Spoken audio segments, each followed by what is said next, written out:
Today I'm here in the Kitty Park and I want to talk to you about how I came to flying FPV. Welcome to Fly with Odin.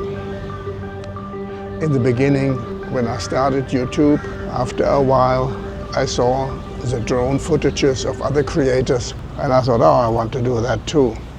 Flying model airplanes was something I did 50 years ago. So I returned to this hobby. But 50 years ago everything was analog, everything was with a stick controller. You could only fly what you see, there was no camera in the drone, and a totally different experience, but a lot of fun to do.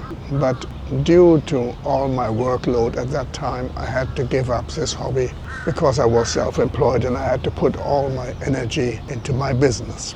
Anyway, when I started YouTube, I bought myself the Mini2 drone, which is the quadcopter. Very easy to fly. You fly it with a remote control, 2 sticks, and you put the phone into the controller. Later they came up with another controller, have a screen built inside, but at that time this was not available. So I had this controller, and with the Mini2 I made some nice footage. The camera is not that great, but good enough, and yeah, it was nice for a while.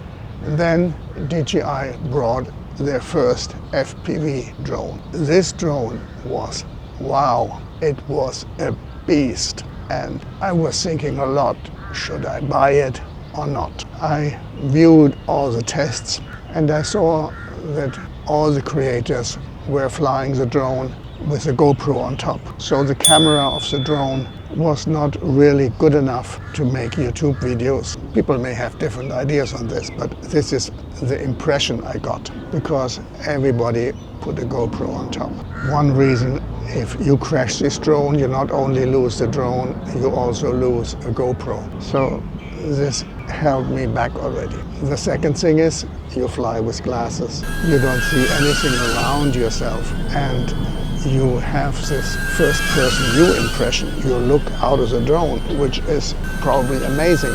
But at that time, I did not want to be blind and sit somewhere and not be in the space, be somewhere with my head in the sky. So this was something I feared. Besides that you can get nauseous from flying this drone, so you have to sit somewhere, you have to stabilize yourself, have to be sure you can do it. And the next thing is, and at that point, something which really made me stop to buy this drone was, it is dangerous. This drone has a weight of about 800 grams.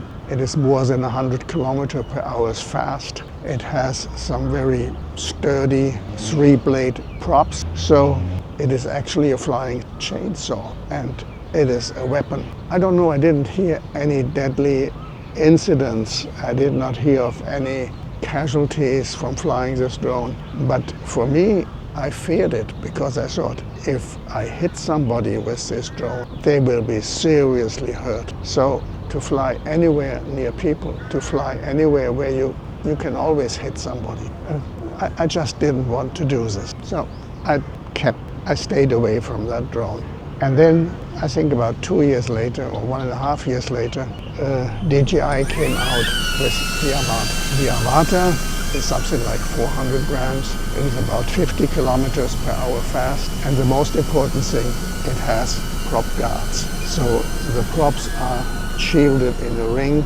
You cannot really hurt somebody with these props on impact. I mean, if somebody puts the fingers in, probably will hurt a lot, but it will not be deadly. And from what I saw, the people crashed the drone and nothing happened. They picked it up and they were flying again. So it was also very sturdy, much different than the Mini3 though.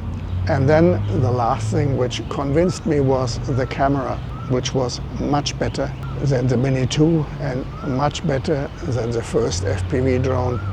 So people would not fly this with a GoPro on top anymore. The picture coming out of the Avata you can use. So this is when I finally said, okay, I will try, I buy it. And then I found out I can fly this drone sitting in the car with aircon, with the motion controller, which made it very, very easy to fly. You have a circle on the screen You just move the circle to where you want to fly, and the drone will go there. You just have to speed, and you have to look that you keep the altitude, and everything is shown in this screen. So it is, I think, safe to fly. And the immersive flight experience is incredible.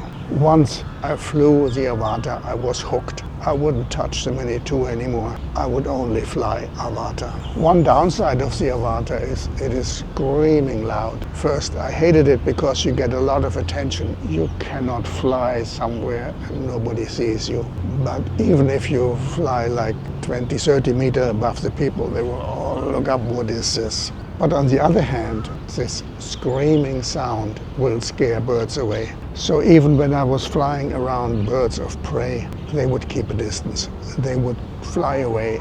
They would not want to attack. I think no other drone has this advantage. So I was flying the Avata a lot, and I fell in love with flying FPV. Then DJI added the Mini3Pro to the drones you can fly with the goggles. So I got myself a Mini3Pro. But the Mini3Pro obviously has difficulties to fly with the goggles. I lost 3 Mini3Pros. One of them, my mistake, I was flying it with a normal sticks and controller in the mountains.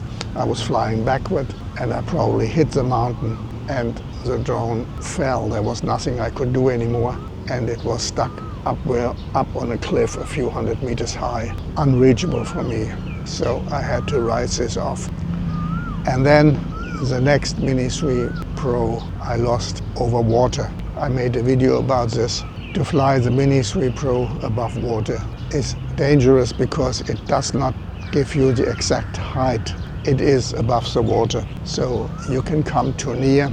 And in this case, two things came together. I was flying low across the water, and at that moment I lost the signal, and the signal never came back, and the Mini3Pro never came back. When I looked in the footage, it had a downward speed in the last picture I could see.